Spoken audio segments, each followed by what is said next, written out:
Barcelona versus Albacete. What a match. What a match. The quarterfinals of the Copa del Rey in 2026. I am so happy. I am so happy because these people, this Albacete, they upset our main rivals. And our main rivals thought Albacete were on their side, that they would take us down just like they took them down. But that was not the case. No, fellow Culers. We are not Real Madrid. This is Barcelona. And what a match. What a match. If you watched people like Craig on ESPN and you never watched the match, you would think that Albacete were all over us. But no. Even that one goal that they scored at the end is because we had lost concentration. But beyond that, Barcelona's defense was pretty solid. Pretty solid for once. I was happy. And in the back, we had Ronald Araújo. He made me very, very, very nervous when I saw him on the starting 11. That's the only person in the whole squad that made me go, But surprisingly enough, he did very well. He even scored. The boy scored. Our Aztec warrior did his thing.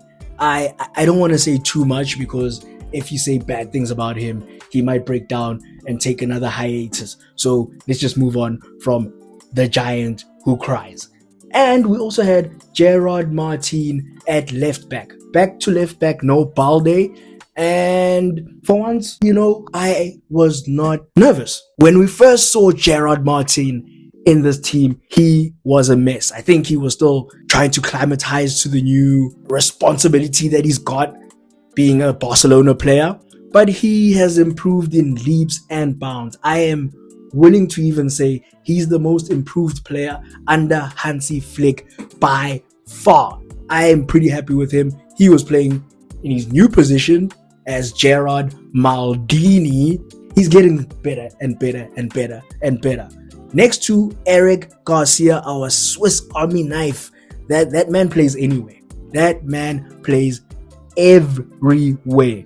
And on the right, we had Joao Cancelo, another player who has surprised me a lot, especially in this game.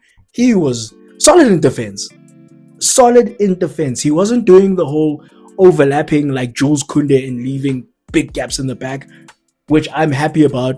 It seems like him playing in the Saudi League has taught him a few things about defending. I had no problems with his side. Actually, Albacete were more concentrated on Gerard Martin's side, and they got nothing. They got absolutely nothing. In the middle, we had FDJ, Frankie de Jong, our Rolls Royce. What a monster. What a man. This is the Frankie de Jong we bought from Ajax. He is the Frankie de Jong, and the person who unlocked him was Hansi the man Flick. Thank you, Hansi Flick. Thank you for bringing FDJ back. Then we had the man with the glass knees, Dani Olmo, assisting Frankie de Jong.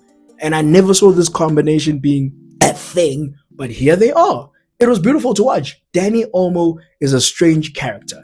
He is the midfield Ferran Torres, because some days he is just piping hot and some days he'll just do weird things. Like even in this match, there were a few times when he did a few weird things. He missed a few chances as usual, but I don't want to say too much because we won. Then we had Mark Bernal, Lamine Yamal, obviously, Rashford, because our captain, my captain, is injured, but he'll be back. And then at number 9, we had Lewandowski. I was happy with that.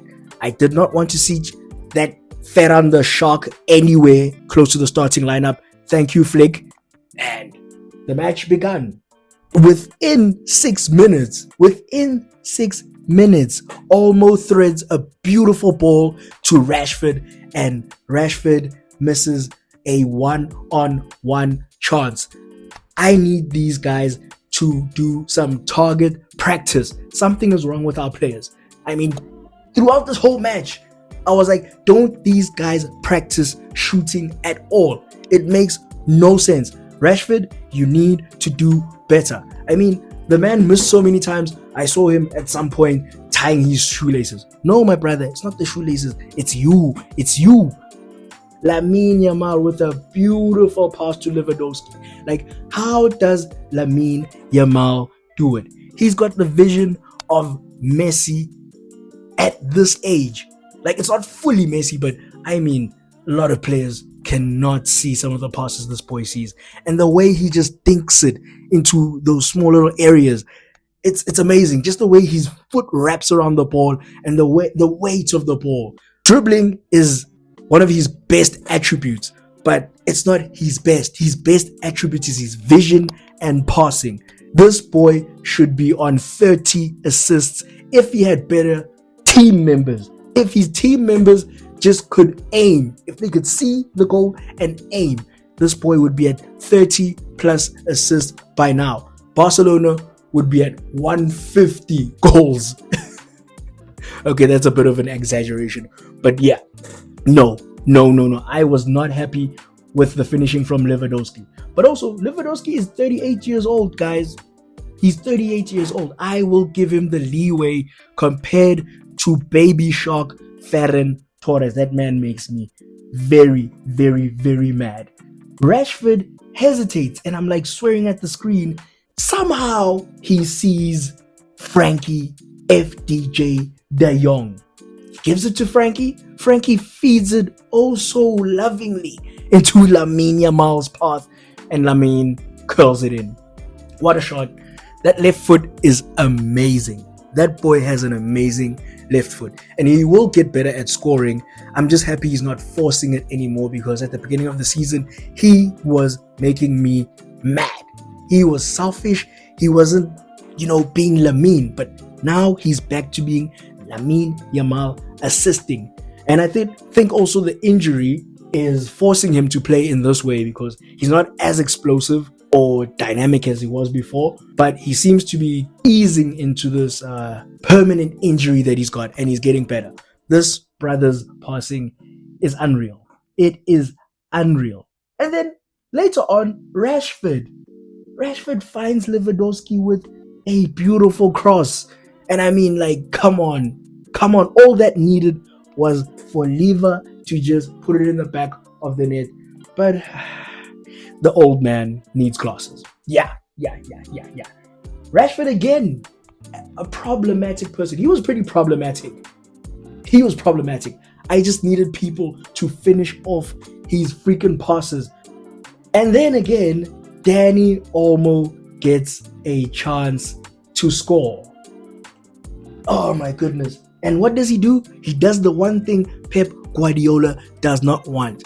Keep things simple. He pulls a Churchy and it doesn't work. It doesn't work out. If he had composed himself and found Ferran Torres, who was wide open, it would have been better. I know Ferran might have missed it because it is Baby Shark, Sardine, but Dani Olmo could have done better right there. That was quite crazy. And again, like I said, we just kept going at these people. We kept going at them. But we just don't have the luck. Going forward, we were a threat, as always, as usual. But defensive-wise, we were also pretty good. I won't lie. We were great in defense.